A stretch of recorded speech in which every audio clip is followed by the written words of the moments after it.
Hey, I'm Grant with Grant's Game Rex.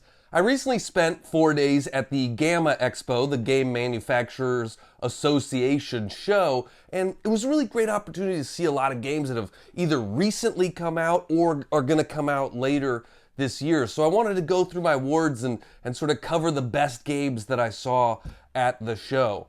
I did an awards video like this after I did PAX Unplugged in December and after I did Gen Con last September, so I'm not going to cover any of those same games. You're welcome to go check out those videos. I saw some of those games at GAMA as well, and they are still great games, and I'm still very excited about them to come out, but I wanted to talk about some different things right now. So these are my GAMA Awards. The most innovative game I saw at GAMA is Decorum from Floodgate Games. They call it a passive-aggressive cooperative game, and that is a great way to put it. It is a cooperative game. You are trying to solve a puzzle. Basically, you are roommates and you are trying to arrange furniture and wall hangings and things like that in your house, but everybody has different things that they want. You know, it's like, oh, I want a red lamp to be in the bedroom, and this person's like, no, I want that to not be there. And so you are trying to sort of change things around and figure out the puzzle based on the hidden information you have and what you think other people's objectives are. And I call it innovative because it feels, I haven't played a cooperative game that feels antagonistic like this. Like, yes, it is cooperative. You are trying to work together with other people, but you're like messing each other up all of the time, and you can't say like full pieces of information. You can only say things like, I don't like that. I don't like what you've just done. And so it definitely feels like an antagonistic cooperative game. The best campaign storytelling game that I saw at GAMA was Dark Quarter from Lucky Duck Games.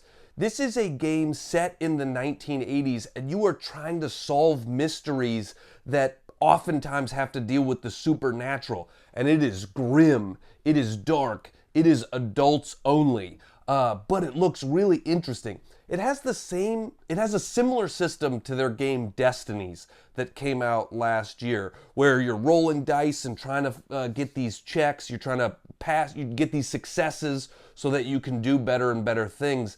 And the game takes place over a bunch of different chapters where you're trying to solve mysteries. The production looks really cool. I mean, there's a ton of dice in it, and that's always fun. And, you know, if you like that sort of like grim noir feel, then this feels like top notch in that genre. For best production, I feel like I have to split it into two games because, you know, best production probably is Bard Sung from Steamforged Games because it just has like the craziest, coolest miniatures ever. I mean, just look at that dragon that's in that game. That dragon alone, I'm like, gee, did this cost $200 for just this dragon? It's insane. It's very, very impressive. Bard Sung is a choose-your-own-path dungeon crawl game where you are trying to inspire the song of the bard. And, you know, it is very, very impressive. But I also want to, like, shout out a game here that's not an epic miniatures game. And if I want to give best production to something that's, like, not one of those epic miniature games, then I'm going to go Oak from Game Brewer. Oak is a worker placement game where you are playing as this like druid faction, but the cool thing and the reason why it stands out in production is you have these little druid meeples, but you can sort of upgrade them throughout the game. You can like put a little cloak piece on your druid. You can put a headdress on your druid, and now those like get special abilities and they go into sort of one type of druid now. You've made this one type of druid. But I've never seen that before where it's like, it's almost like Legos where you're like putting something onto your little druid meeple and now that druid meeple has a cape and it's like really fun and cool. The best cooperative game I saw was Illiterati from Gap Closer Games. This is the first I can think of this type of game. It is a real-time cooperative word game.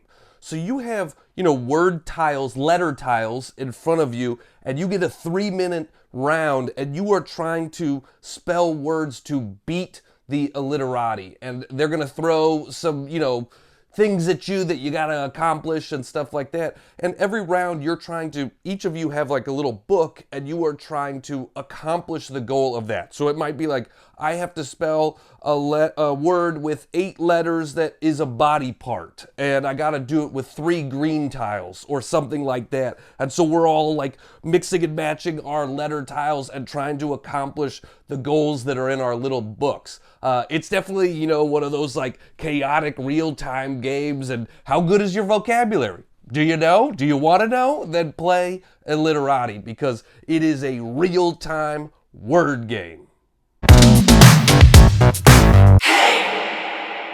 For my best theme, I'm going with Boop from Smirk and Dagger Games. This is a 2-player only game where you are playing as cats on a bed trying to knock your opponent's cats off of the bed. Yeah, I'm not even a cat guy, and I love this theme. It's just so silly and adorable. The game board literally looks like a bed with a quilt on it, and so you are playing, you start as kittens, and kittens can't push as hard, and you can upgrade to cats, and you are just trying to move around and knock your opponent's cats off of the bed, and it is highly, highly enjoyable.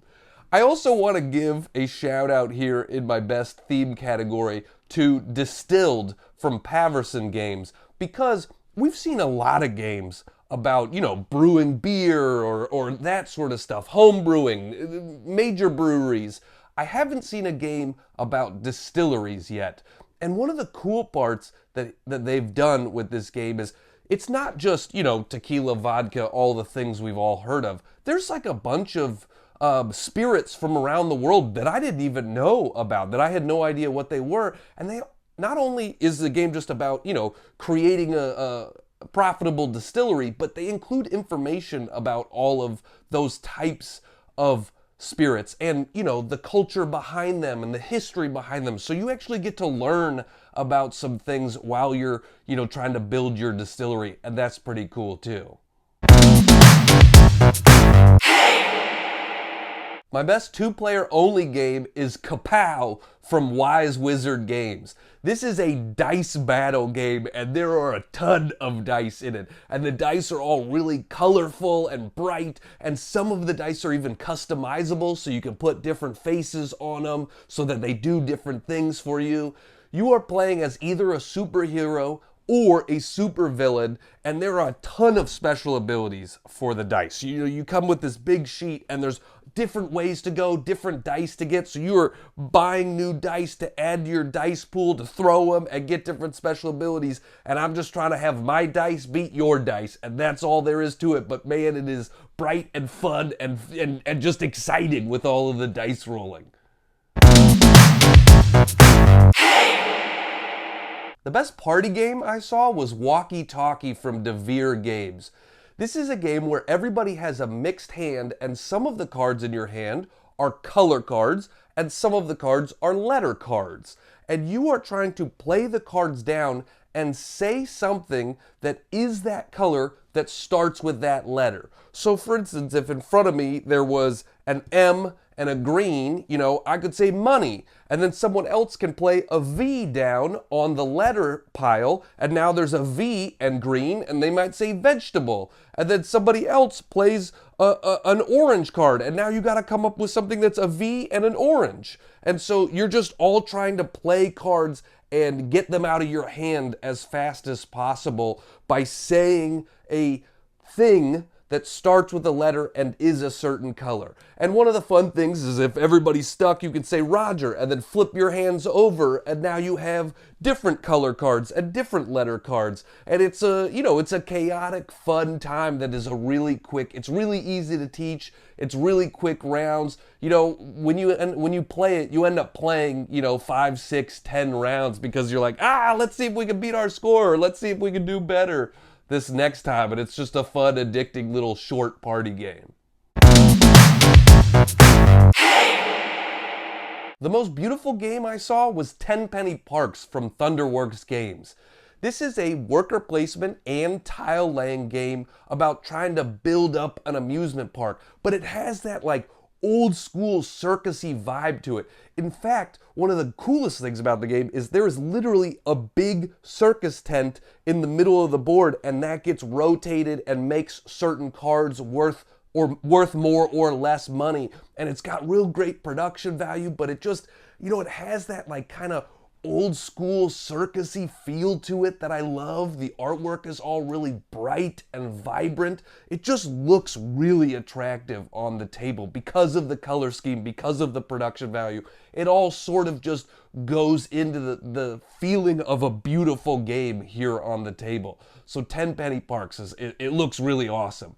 I also want to give a shout out here to, it's hard to say it's the most beautiful game because we haven't seen that much, but I'm intrigued by the potential beauty of it.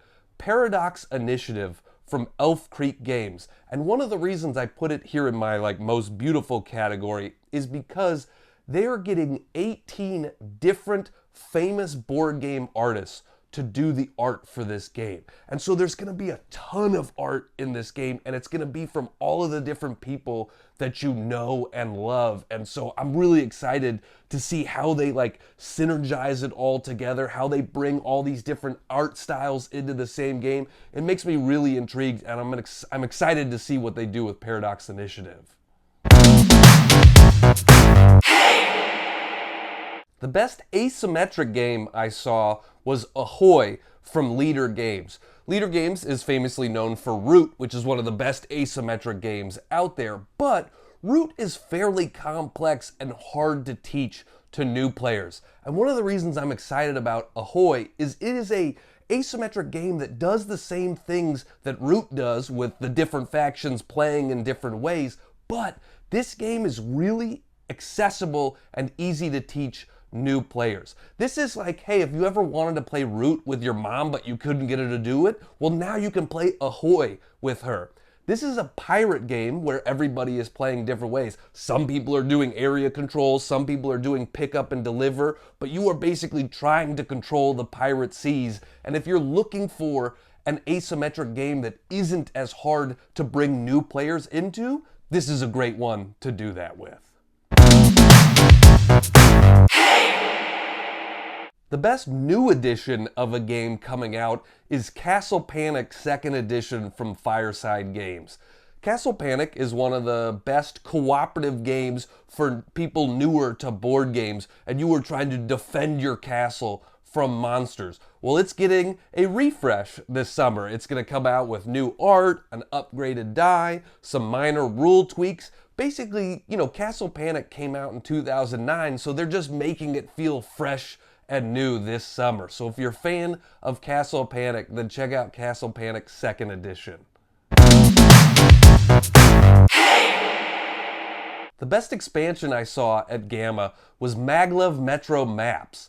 So Maglev Metro from Bezier Games is a game where you are route building a city's transit system. And one of the coolest things is they have these clear tiles, so you can be putting different subway lines on top of other people's subway lines. But the base game only came with a couple of maps. This game, this expansion, has 6 new maps. And all of the maps play differently, will come with different challenges for you. It's mostly the same rule set, so it's not crazy hard to teach to anybody who's already played Maglev Metro. But now there's all these different new challenges because you have different maps to play, and the maps have different thematic tie-ins as well. I know there's one for Paris, there's one London, and so if you like Maglev Metro, well, now you get a bunch of new content, and it seems like it'll keep the game, feeling fun for a long time with new challenges and stuff.